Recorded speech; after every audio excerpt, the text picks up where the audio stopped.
کہ قرآن اور حسین کا تعلق کیا ہے، قرآن کے اور حسین کا تعلق کیا ہے۔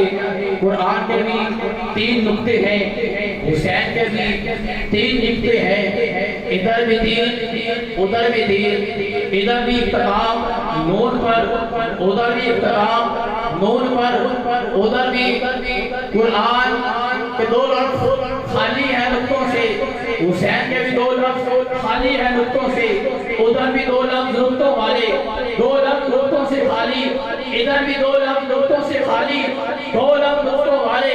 ان دونوں ناموں کے اندر فقط نون ایک ہے، یعنی قرآن اور حسین کا مضمون ایک ہے۔ قرآن کہتا ہے کہ نماز قائم کرو، حسین نے نماز قائم کر کے دکھائی۔ قرآن کہتا ہے روزے رکھو، حسین نے روزے رکھ کے دکھائے۔ قرآن